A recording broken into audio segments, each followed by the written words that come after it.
what studies have shown, they did studies up at USC and UCLA on this, is that if you'll mirror and match a prospect at a psychological level, you'll bond with them and they don't even realize what's going on. In the old days, we'd try to find common ground. This is a whole nother level of bonding and rapport.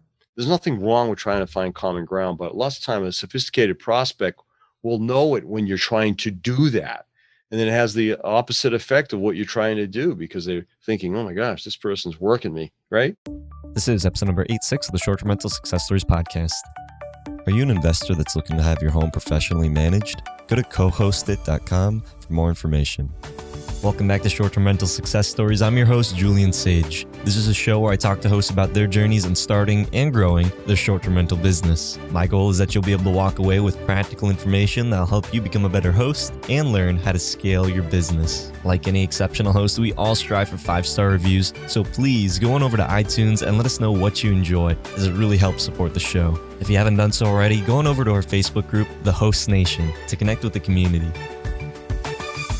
Hey, what is going on, Host Nation? I'm super excited to be back again with you this week. Today I had the honor of speaking with Greg Nanigian, a 34-year sales and sales management trainer that is affiliated with Sandler Training and author of the book, Why People Buy. So you might be thinking, okay, Julian, why do you have a guy that's talking about sales on the Short-Term Rental Success Stories podcast? Now, just hear me out on this one, but sales is so important. If you're growing your property management company, if you're having guests stay at your property, if you're trying to acquire master leases, whatever it is that you're doing in real estate, maybe you're just trying to buy property, there is sales involved. You know, and me being the type of person that is always looking for a system, a way that I can measure and scale, it just kind of made sense that I should have a process with how I am trying to grow my management company or whatever it is that I'm doing. There is going to be sales involved. I want everybody that is listening to the show to become successful, which is why I'm trying to give you some of the best people that I personally know that can help you grow and scale your short-term rental business. And the reason why I wanted Greg to come on here is because Sandler Sales is a really unique way. I am not the type of person that likes pressuring people to do things that they don't want. I honestly really didn't like sales because it just seemed salesy. Like whenever you're talking to someone, I'm the type of person that always kind of shuts down and keeps things to myself. But learning about the Sandler Sales Way really opened my mind to how sales should actually be, which is all about finding out the pain. What is the pain of the person and how can you help them? There's a lot of disqualifying that comes into the Sandler Sales Way. And when lots of people are trying to just acquire as much and push their agenda on everybody else, when you study and follow the system of Sandler Sales, you're really pushing people away and trying to give them what would be best for them. Because my offer might not be what's best suited for them. Maybe they're just not in the right mindset. Maybe they don't have enough budget. Maybe they don't have enough pain. If that's the case, then they really shouldn't be working with you. So in this episode, Greg shares the Sandler Sales Methodology on how to sell without being salesy, how to apply sales into growing your short-term rental management business, why everyone in sales is a salesperson, and also revealing a very powerful selling technique called negative reverse selling, and much more.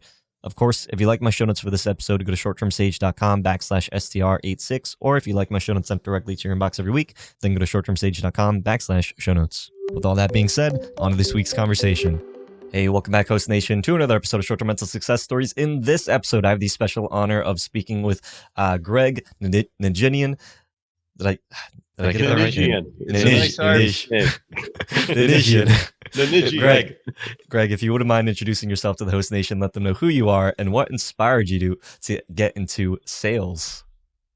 Well, I'm a sales and sales management trainer.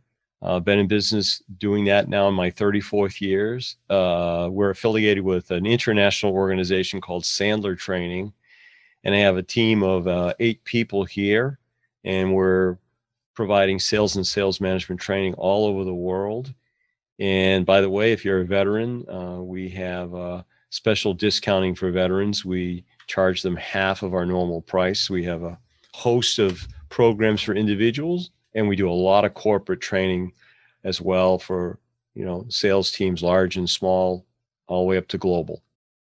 And that's actually how we got connected, Greg, was, I was looking for sales trainers. My business partner, John, had some experience in the franchise with the home investors, and I guess home investors and Sandler have some deep roots. So, when I was looking for Sandler training, I was like, man, who here, works with military guys?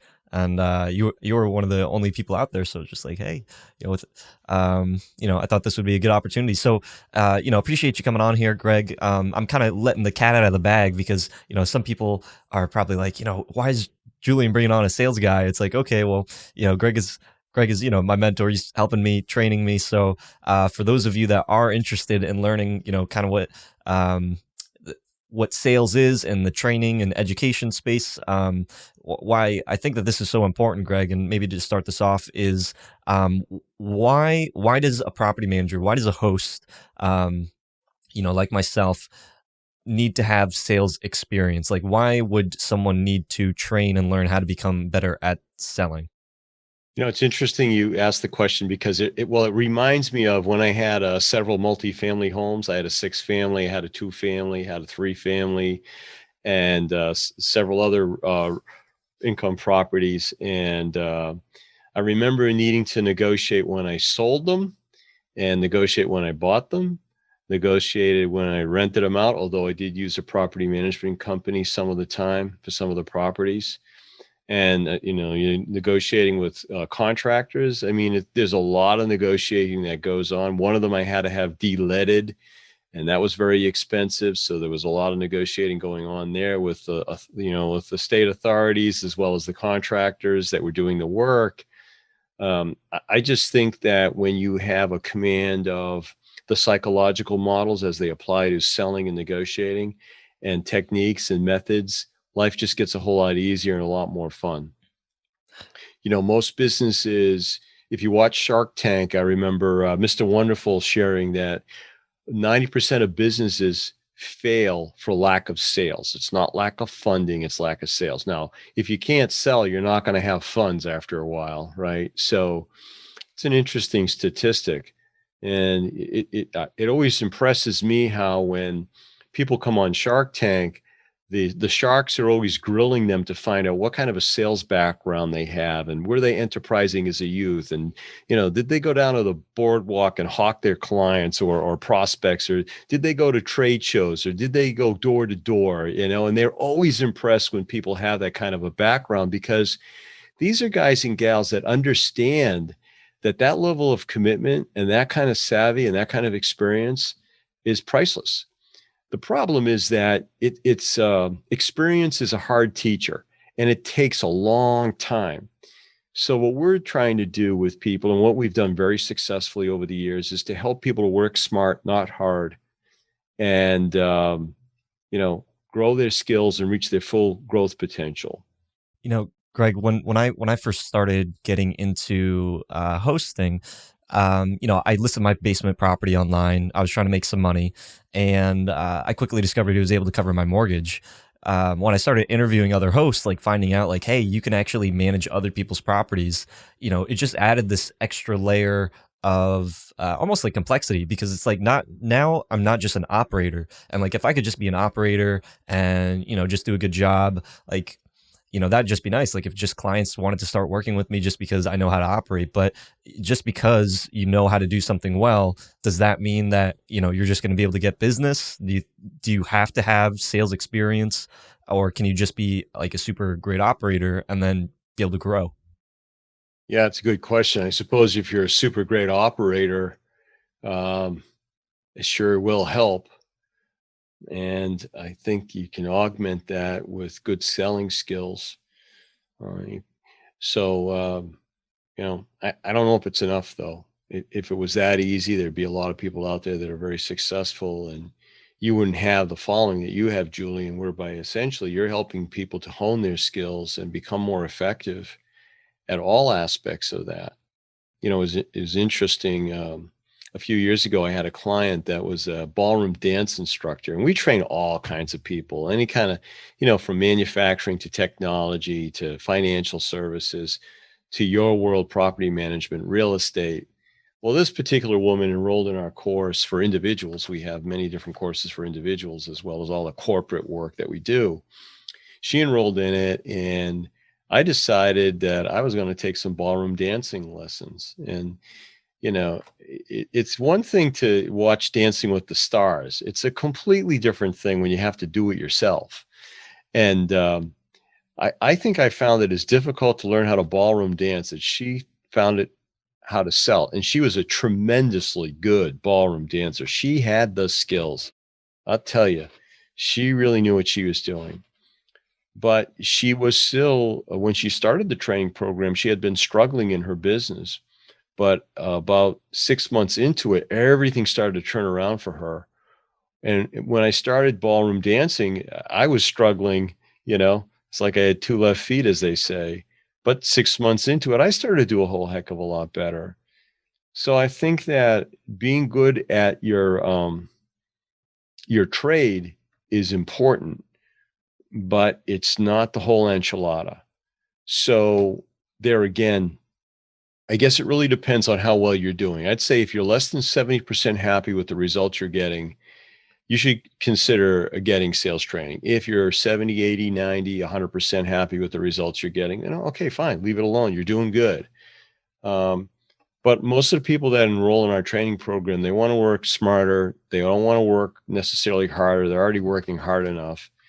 And many of them, I was coaching a financial planner this morning. He's out of Tallahassee, Florida, very successful, has introduced me to a lot of people. He's got 5 kids and he makes good coin. He's making $700,000-800,000 a year W-2 income, but he wants to be able to spend more time with his family. So he's simultaneously able to spend more time with his family while he's still making even more money as a result of his commitment to training and coaching. So there you have it. You got to be like, and he started off, he was doing, in spite of the fact that he's doing extremely well, he was less than 70% happy with how hard he was working and the hours that he was working. Loves his kids, loves his wife, wants to spend more time with them. So that's why he enrolled. How much do you think, for a business, because a lot of people say like, hey, I'm not a salesperson, I'm not really good with communicating with people, I just know how to do my trade, I know how to do it well, but I'd like to be able to increase my business. How much of growing your business involves, would you say, sales? It's a big factor, I think. So, I guess in the beginning, it's probably more important than once you reach a point where you know, you're happy with your income. Let's say a scenario, you're a property manager in a smaller town. You've got a few properties that you're managing, and you're getting some referral business. But when you start reaching out to other people, like there's people that you think would be a good potential client for your business, because one, they'll be able to make more money and you'll be able to grow your business. How much of growing involves you having to go out and talk to people that isn't just referrals?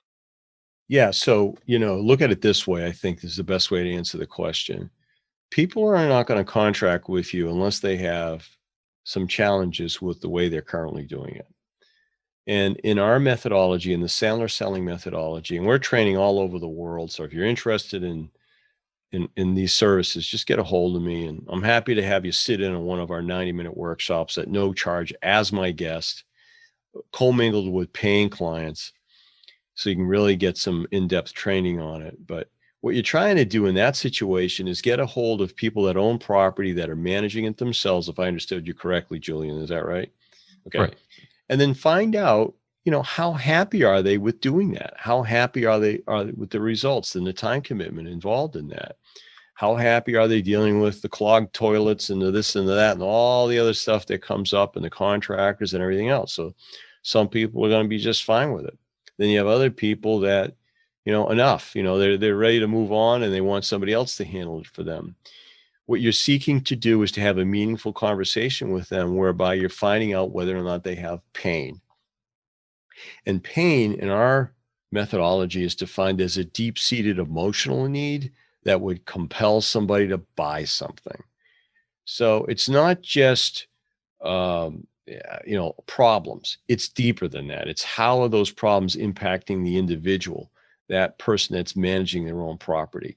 How do they feel about it? Are they frustrated, or there's a degree of uncertainty? Are they concerned? Are they having anxiety? Are they angry? I talked to a woman who has just a small 2-family home. It's a friend of mine, and she was frustrated with having to deal with the tenants. She had gotten to a point in her life where she was busy and she just didn't want to deal with it anymore. So she hired a property management company to handle it for her. She could have handled it herself, but it was getting to a point where it was really bugging her.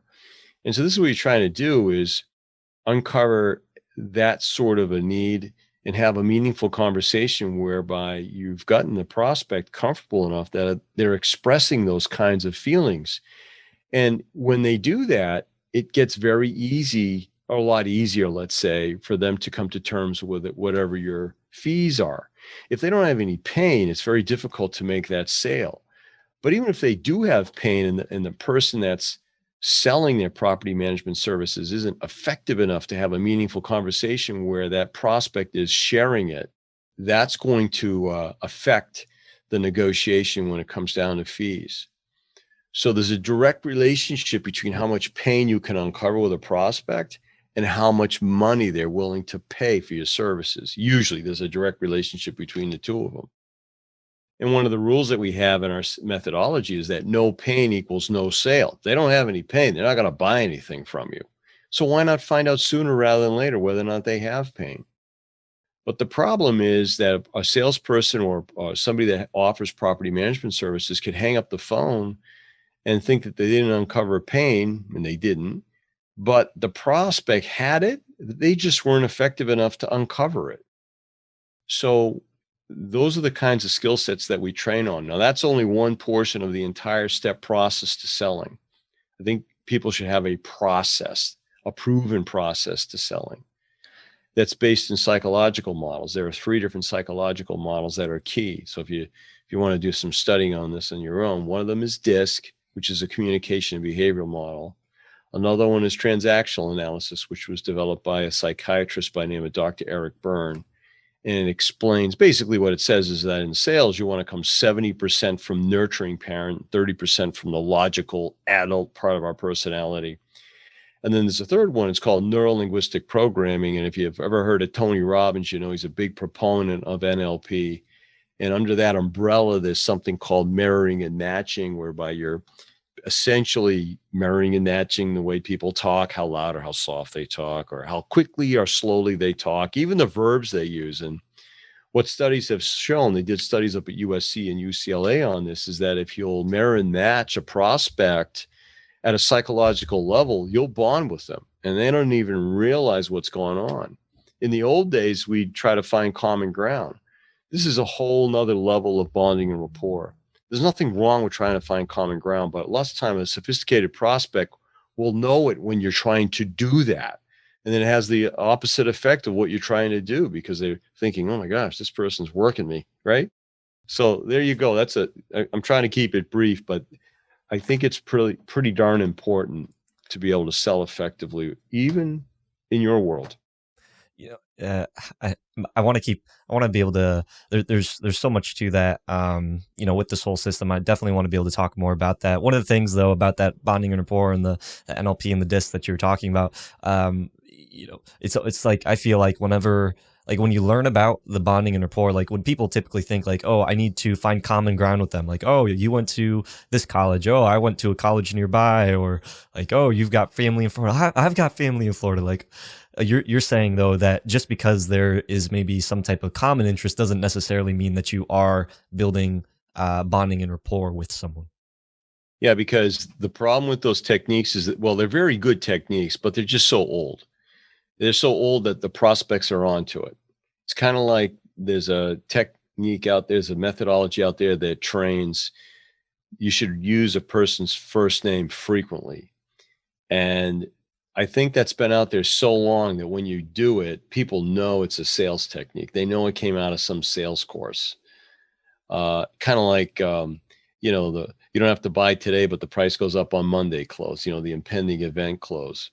So a lot of these techniques are very good, but they're so old that they've lost their effectiveness because they've come to be known as sales techniques. And most prospects, when they feel like you're using a sales technique on them, they just get turned off. So what we do is we employ psychology and techniques and approaches that are way ahead of the curve of the prospect's knowledge. Okay. And in that manner, they can be very disarming and very conversational, such that the walls come down and people just get real with you. The problem that we're running into is that many society's view of salespeople is pretty negative. Anybody that sells, society's view is fairly negative. Us folks that actually sell for a living, or at least part of what we do is selling for a living, our view may not be so negative. But because society's view is negative, and because they're kind of got their back up when it comes to salespeople, they're always watching out for what's that guy, what's that gal going to use on me next, right?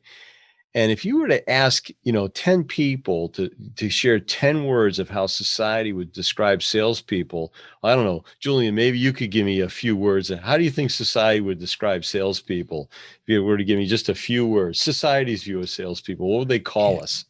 Oh yeah. I mean, sleazy, slimy, a liar, cheat, out for your own interest.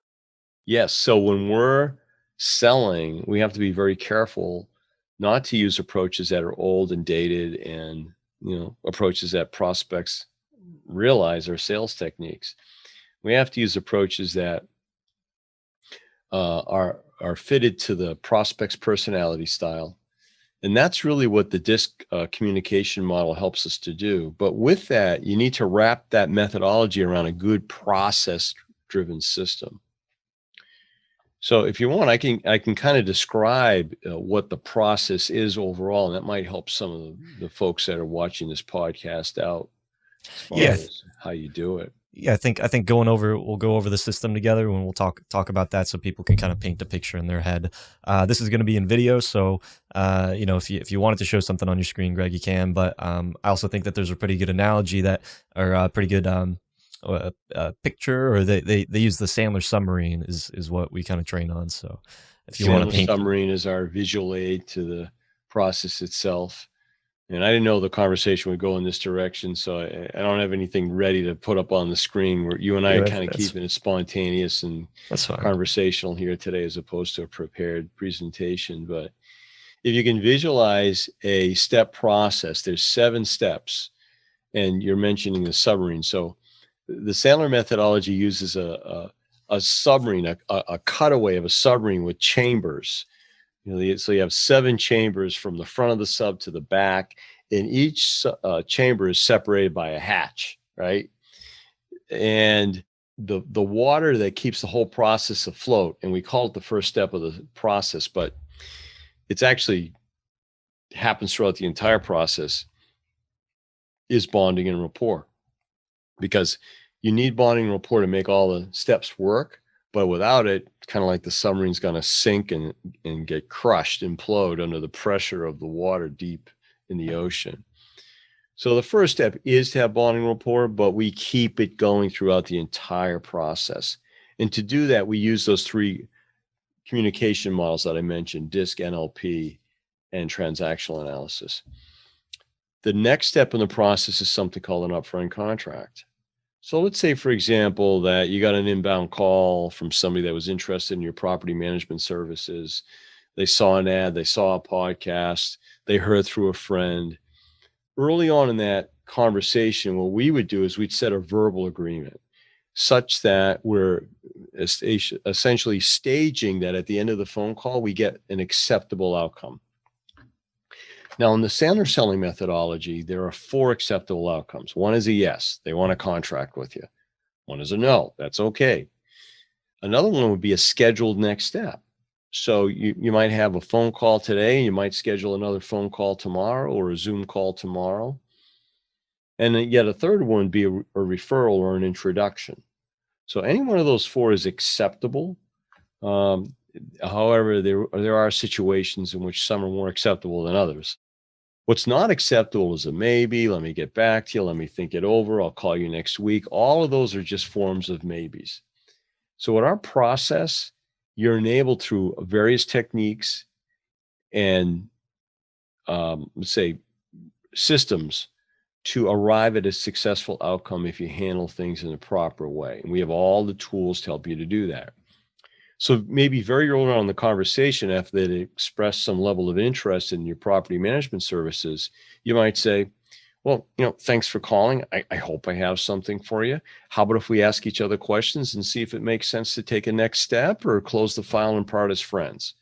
So very early on in the phone call, we're staging for one of those acceptable outcomes at the end. And the other thing we're doing is we're letting them know that we're okay with a no. And why are we okay with a no? Well, because we're financially secure and we don't need the money. Well, okay, not everybody is, right? So fake it till you make it, because people love doing business with successful people. And when you say, how about if we ask each other questions and figure out if it makes sense to take a next step or close the file and part as friends, at least as far as I'm concerned, would that be okay with you? You're already telling them it's okay to say no. So now the defense walls are coming down right off the bat through that technique. The prospect's getting more comfortable, and it's easier to have a transparent, meaningful conversation. And in our methodology, the thrust of it is to have this adult relationship instead of the prospect trying to be in this sort of parent role and put us in this subservient child role. We're just trying to level the playing field to have this adult relationship where both parties have something to gain and both parties have something to win. It's difficult to do that if you're not having good and transparent communication. So you need to make the prospect comfortable by letting them know that you're all right with a no and you're not going to try to pressure them into a yes. Now we can start asking questions. Well, how long have you been managing the property? How's that been going for you? And in this next step, we call it the pain step. We're trying to uncover pain, trouble. Now, Julian, in the property management world, what are some of the common problems that somebody that's managing their own property might be running into? Just problems, not pains, but problems. Can you help me out? Some problems would be cleaners not showing up on time, or cleaners not, doing well. Too many messages. You're moving out of state, and you're unsure about managing a property remotely. Okay, so those are problems, and lots of times when the person that's selling their property management service hears those problems, they respond by saying words like, "Well, I can help with that." And the prospect says, "Well, how do you do that?" "Well, let me tell you a little bit about our services." So they talk about all the features, benefits, advantages. They do a little free consulting. They get to the end of that, and the prospect says, "Well, how much do you charge?" "Well, I charge 8%. And then the prospect says, "Okay, well, I'll tell you what, let me think about it. I'll get back to you next week. I have a partner. I've got to talk it over with them." Right. And now that property manager just successfully got to think it over. Right. And what they did is they presented too soon. There are other steps that we would follow in our methodology. They didn't really uncover pain either. They just found out what some of the problems are. You start to uncover pain when you ask questions like, well, how does this impact you personally when the cleaner doesn't show up? Well, it's very frustrating. I know I'm going to get calls from the tenants, and that's not good. And then they start to elaborate on that if you're using the proper technique. Well, how do you feel about that? How long has it been a problem? What have you done to try and fix it? How did that work out? You have any idea how much this is costing you, right? So in my book, Why People Buy, and there's a copy of it over my shoulder, there's 17 chapters in the book, and they're all about how to uncover pain. And so it would be helpful for people to learn these various techniques, because as you uncover more and more pain, people are generally willing to pay more money. So the next step in our methodology after the pain step is the money step. And this is where you talk about costs and fees, and you go over everything when it concerns the money side of the equation, what you charge.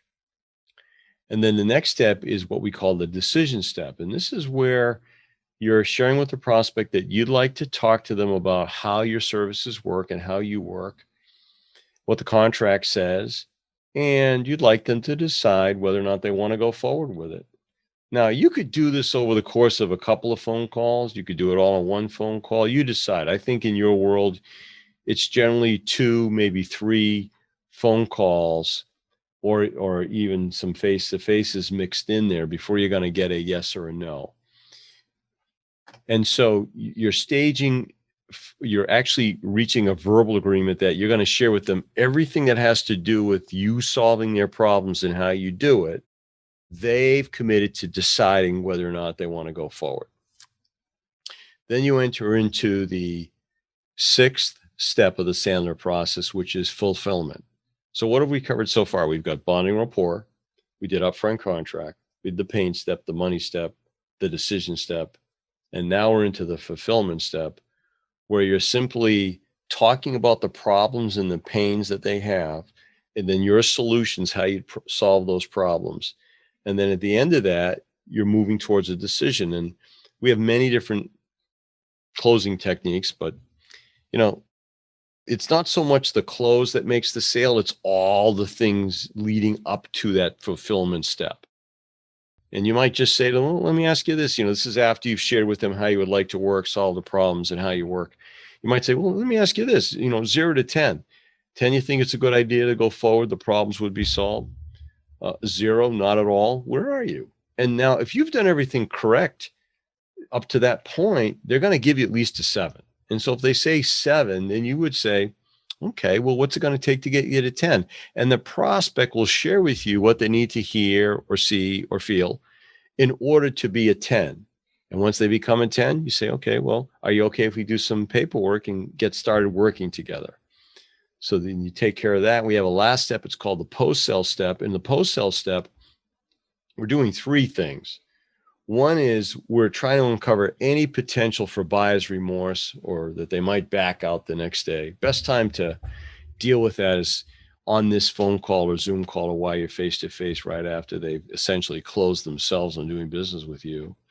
Second thing you're doing is you're setting the stage to get referrals and introductions. And the third thing you're doing is you're introducing new people into the fold, timeline as to what's going to happen and when. I mean, maybe you'd like to schedule an initial inspection of the property to see what needs to be attended to and things of that nature.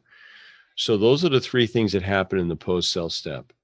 So that's our methodology in short, but we've got, golly, I'd say over 1,000 hours of off-the-shelf training whereby we're augmenting that little skeleton that I just shared with you. But again, if you want to just sit in on one of the workshops, I know, Julian, you were going to post a link where people can just register for a workshop or let us know they'd like to, and we'll get you set up in one of those 90-minute workshops so you can sample it. Hey, this is Julian, and I wanted to be able to give you our newest book, Airbnb Secrets Revealed, How to Build a Fortune on Airbnb Without Owning Property. In this book, we talk about the concepts of rental arbitrage investing, as well as co-hosting, and how you can build a business leveraging other people's properties. This book is perfect for the new short-term rental investor, and it's something that I wish that I had when I first started, as it would have saved me a lot of trouble and helped me to understand how to be able to leverage the power of short-term rental investing in your own real estate portfolio. If you'd like to get our newest book completely for free, go to shorttermsage.com/free book. Now, back to the show. One of the things that I really liked about Sandler was that it's a system. And when I was out there trying to find out about different types of sales systems, because and that's the important thing that I really want to drive home to people is like, when you have a property management business, that's a system. You have a system on how you're going to be managing properties. You have a system on how you're going to do your bookkeeping, how you're going to clean a home, how you're going to, handle a resolution. It's because of all of these systems that you're not, freaking out with one property and feeling overwhelmed and just like, I can't handle this. So why not have a system for how you communicate with potential prospects, whether that is a referral or whether that is, you going out doing some, talking to people, colder prospects, or someone recommends you to talk to somebody, so having that system is really important. So when I was going out and I was looking at the different types of systems, some of the systems that are more common, I feel like, or are publicly talked about. Like one is, I'm not sure if you're familiar, a couple guys like Grant Cardone,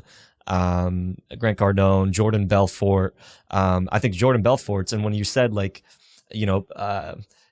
having an adult to conversation. I think his technique is called like the straight line selling technique, where it's just like it's an arrow, and then you got to get to the end, and that's all your goal is. If they try to go outside of that line, it's just like, yo, you got to push them back, and you got to keep on going forward. And to me, it almost felt like kind of dirty. It felt like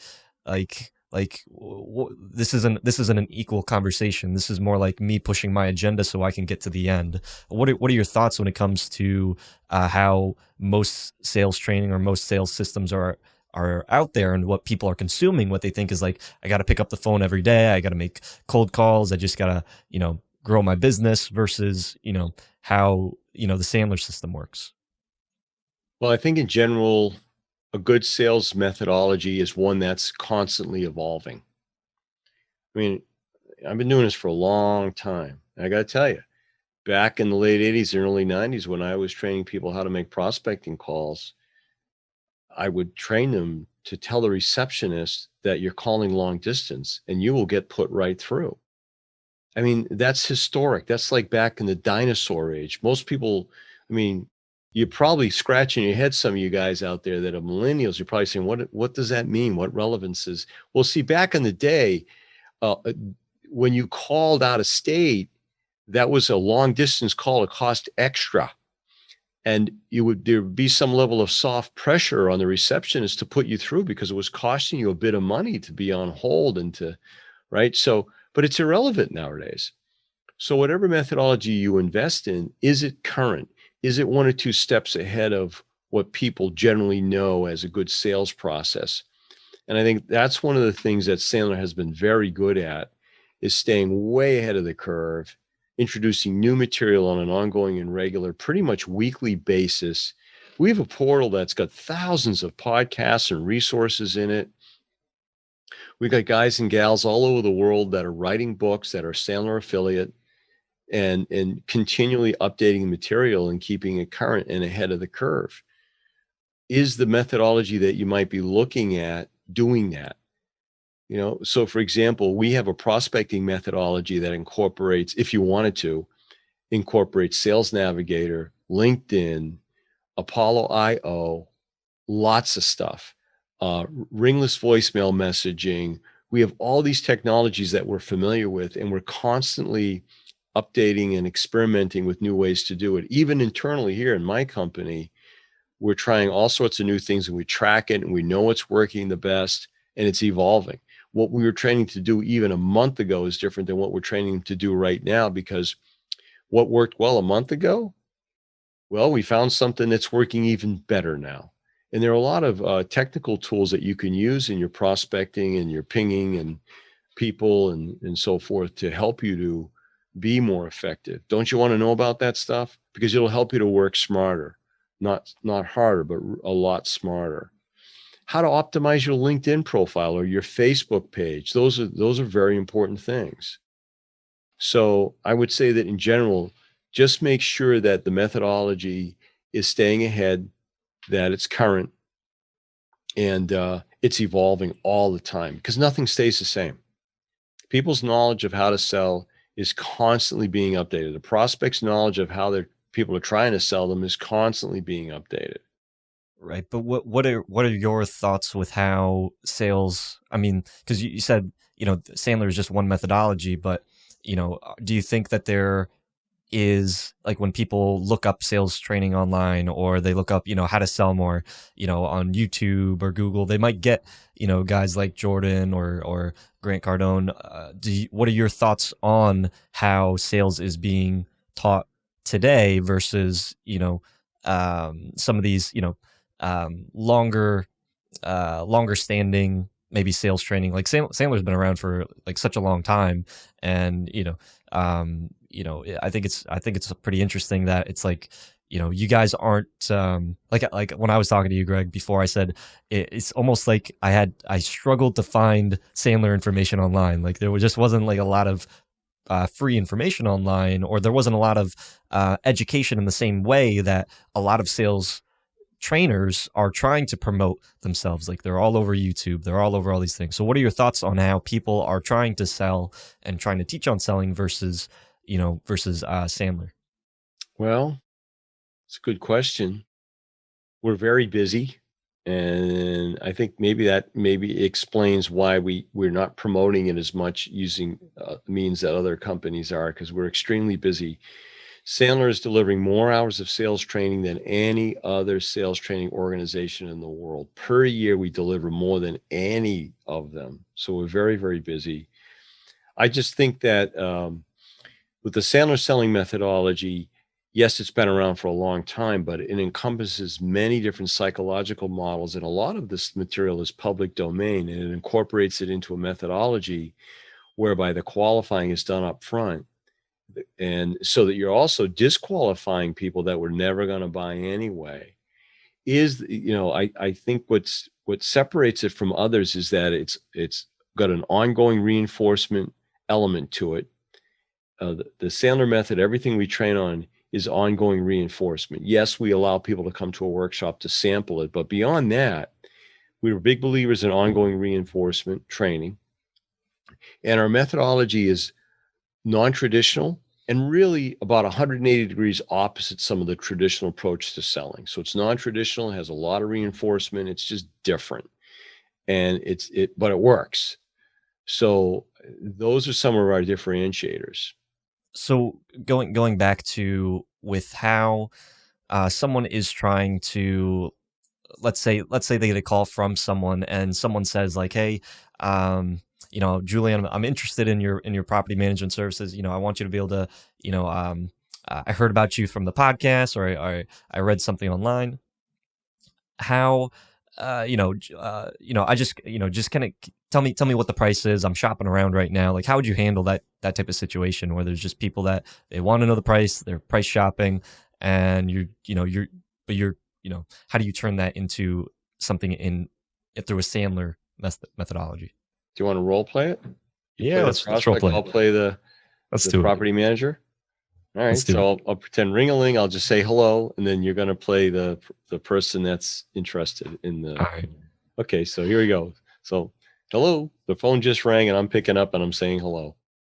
Hey, Greg. Yeah, I saw your property management services online. I heard about you, when I looked up on Google.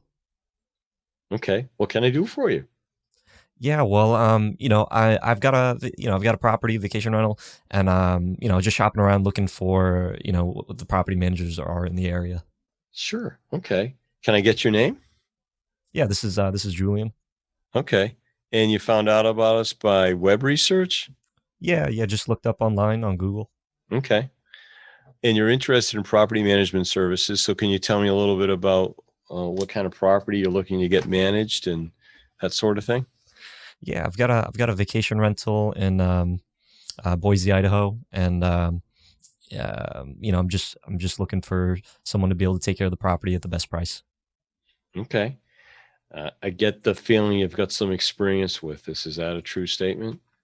Yeah. I've been managing it myself, but looking for somebody else to take over the reins now that we're moving. Okay. Are you sure you're moving away too far to manage it yourself? Save yourself a lot of money if you continue to manage it yourself, if you can. Yeah, no, I just don't want the hassle anymore. I'd rather have somebody manage it for us. Have there been hassles? Well, none so far, but I've got a family, and then relocating because of a job, so I need someone to take care of it for us. I don't want to have to worry about it. So it's just a single family home? Yep, it's a single family Don't you have a friend that's a contractor that can watch out for you, take care of it for you? Yeah, I'd rather have a professional management company that can help us make the most amount of money from it. Okay, so let me come out of the role play for a second. So some of the strategies that I'm using here, like, don't you have a friend that's a contractor that can take care of it for you? This is a strategy called negative reversing. It almost sounds like you're trying to talk the prospect out of it. But what we found is that if you apply it properly, the prospect will actually come fighting you back as to why they need it. So with negative reversing, depending upon the position of the prospect, they'll use a lot of it, a little bit of it, or a real lot of it. So in this case, with a positive prospect, I'll use a little bit of it. I won't negative reverse really hard, but I'll negative reverse a little bit. And those are the kinds of techniques that we use that actually shift the dynamic of the sales call to eventually come to the point in many cases where the prospect is selling themselves instead of you having to sell them. So it's really cool. And at the end of it, if they do become a client, they don't feel like they got sold anything. They feel like they bought it. It was all their decision. And it fosters a great long-term relationship as long as you continue to provide a good service, right? You got to do a good job too. But that sort of a psychological approach is very, very helpful to fostering long-term and to keeping the pressure off you and changing the whole dynamic of the sales call. Good job on the role play, by the way. Thank you. You got a lot of experience. Yes, I can tell. Talked to a lot of prospects. But that's the thing is every call is going to be a little bit different. And, like when you start learning about sales, like for me, when I started learning about sales, like I learned that I really don't know how to talk to people, through a sales process. I would just kind of tell them the information. And then at the end, it's like, whether you want to work with us or not. And I didn't have anything measurable. But when you start learning about the sales process and you start seeing like the different types of situations, now I almost feel, sometimes, I feel like I know even less now because it's like, well, I know where they maybe are, but I know enough that I feel like I know less than I did before. And I feel like that's it becomes challenging because now when talking to prospects, instead of it just being like a conversation, which is very natural. And it's like, okay, this is, at the end of it, if we like each other, maybe we end up working together. Where now it's like, it almost feels like you're walking for the first time and the conversation maybe feels awkward and the other person can maybe pick up on that. How can someone that isn't constantly doing sales or constantly, in these situations where it's just like every once in a while, be able to, not, jeopardize all of those potential prospects that do come in? You're reminding me of a question I had when we did a lot of training at Sovereign Bank. We trained over 300 relationship managers and cash management officers. And we trained them from the Northeast all the way down to the Mid-Atlantic over a period of about a year and a half. It was a big undertaking for the bank and there. And it was myself and 4 of the trainers that facilitated the training.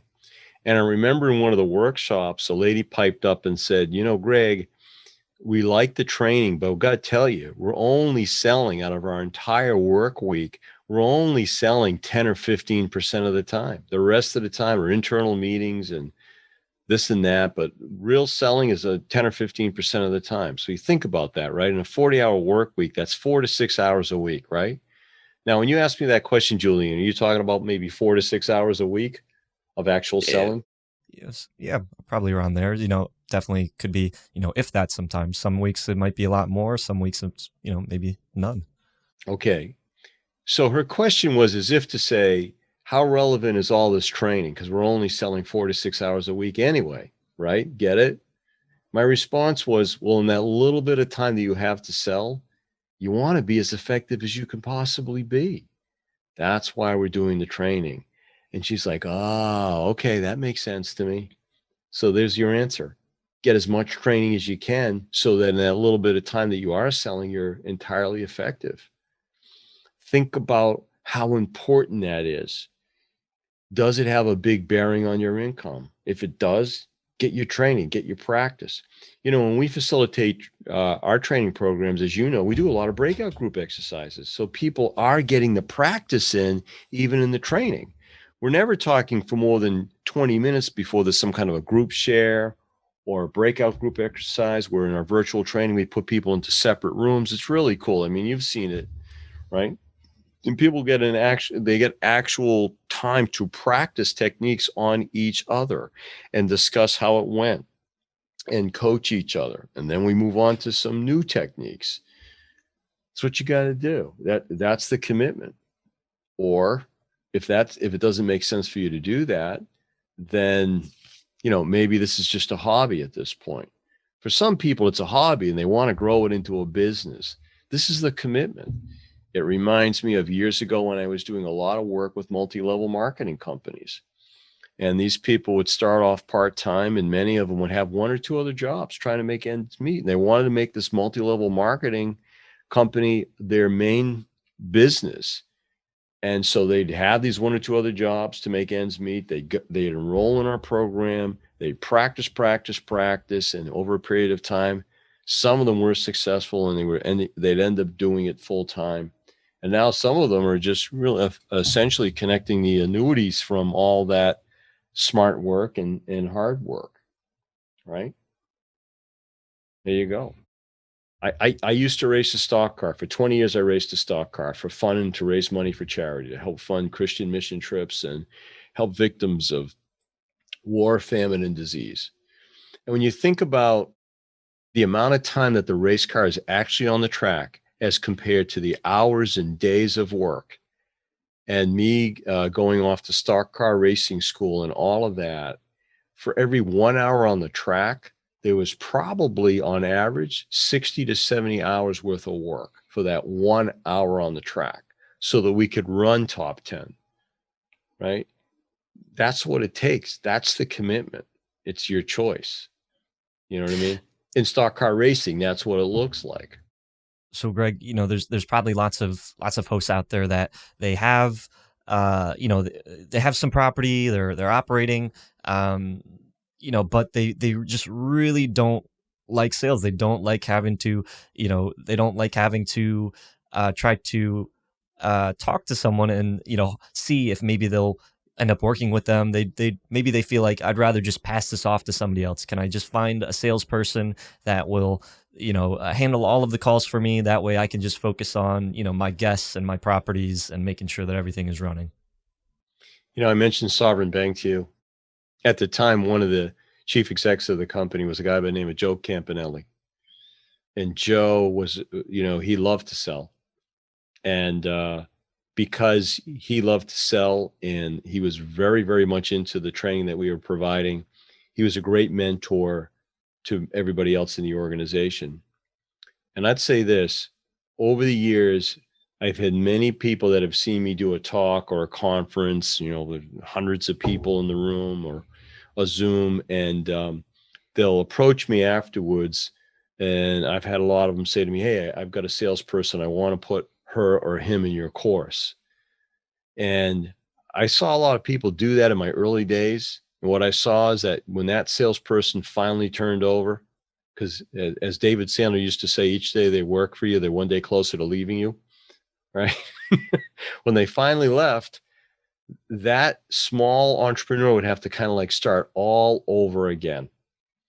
So my advice is learn how to sell yourself as the owner and chief executive of your little company, get really good at it, and then hire a salesperson, put them in the training program. You'll speak the same language. You'll be able to coach them, mentor them, supervise them, even train them, because you'll know the method as well. And if they leave, when they leave, and they always will eventually, could be a year, could be 6 months, could be 10 years, you're not starting all over from scratch because you own the methodology as well. It's a mistake to put your salesperson in until you've learned it. Now, that's different if you're an entrepreneur with a big company, a lot of people. All right, your job there is to steer the ship. But for a lot of the folks that are live streaming into this, that's not what's happening. They're trying to get their business off the ground.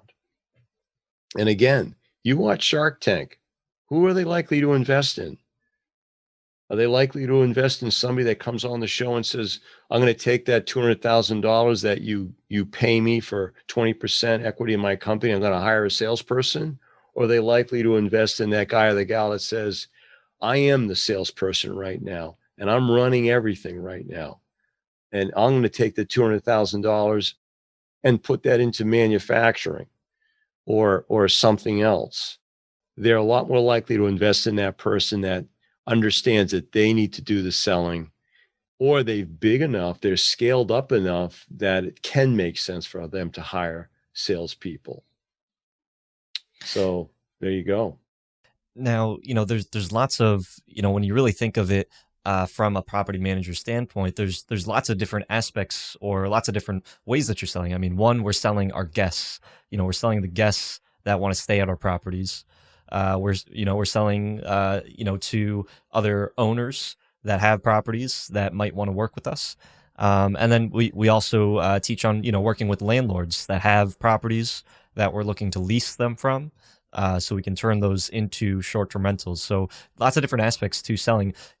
Touching on, let's say, that first person that we're selling, let's say the guest. How can you is sales involved, or how can you really sell if maybe you're not communicating with the guests? Like if people are finding you through, let's say, sites on like Airbnb or booking.com, like a travel site, and maybe they're not directly communicating with you, but they only see what's online or what you're publishing.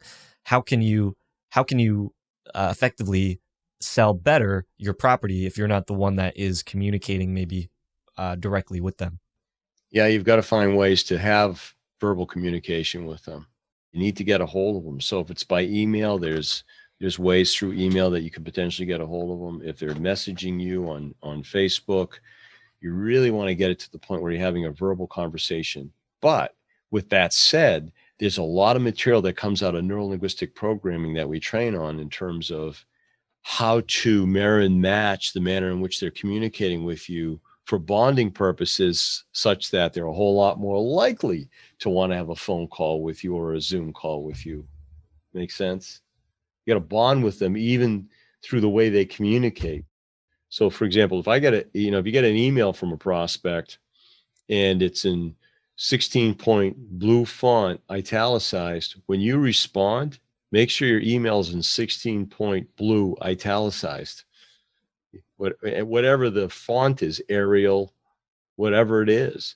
Because what these studies have shown is that when you mirror and match somebody, you're bonding with them and they don't even see it. It's very subliminal, but it is highly effective to do it in that way. So for example, if they say, hey, can you tell me a little bit about your services? You could reply and say, sure, I'd be happy to. We're a full service property management company. Perhaps you could tell me a little bit about your interest. And they reply and they say, well, I have a 6-family home and I've been managing it myself, but I'm going to be moving out of the area. And I was interested to see if, you might be able to help me out. Then you could reply and say, well, I'd be happy to discuss that with you. Would you mind if we took this conversation to the phone? So we're going to banter back and forth a couple of times and then try to move it towards the phone call. That would be my advice. The first time they make the inquiry, don't try to get on the phone with them and reply to that first message, but maybe in reply to the second or third message. So for example, if in their second message, they send you a list of questions, what you could say is, hey, I really appreciate the questions. I'll tell you what, I want to make sure I'm doing a good and accurate job with responding to your questions. So I have some questions for you that will have a bearing on how I would answer them. Would you mind if we took this conversation to the phone? So, that's one way, as you could see, to bring it to the phone call. Now, what if you're trying to reduce the amount of questions that someone has? So like, with listings, if you're listing a property, a vacation rental online, you want to be able to give them everything that they need in that listing. So that way, you're not having to talk to them on the phones. How can you, through your messaging, would you be able to incorporate sales to increase your conversions, let's say from a listing like a vacation rental online? Probably that's a little more in your purview than mine, because now you're getting into how to market the property. You got to have a video where you're showing the inside and the outside of the apartment and all of those sorts of things. Fair enough. It's not Okay. necessarily, it is, you're selling, but it's not sales technique methodology and makes sense. So you're getting more over onto the marketing side of things then, and that's outside of my purview. You're better Okay. at it than I am, probably. Okay. But so there's a clear separation between, from that versus someone that from like communicating over the phone. Yeah, wouldn't you say so? When you're advertising the property and how you do it, how you're doing the walkthrough and things like that. I suppose there's some level of sales technique in that, but how you're actually advertising it, that's a little bit different than sales, than my area of expertise, which is training people on skills and competencies as to how to sell. You're more on the marketing side and the lead generation side. And what would you say, if you could start from scratch, if you could go back and tell a young Greg, through your whole sales experience, what would you do differently if you had to start from scratch? I would tell younger Greg that you're worth a lot more than you think you are, and raise your prices. I think, lots of times what you get is more of a conceptual thing than a technical thing. I had a friend of mine that sold her mother's condominium, and I swear the thing was, was probably worth 300,000.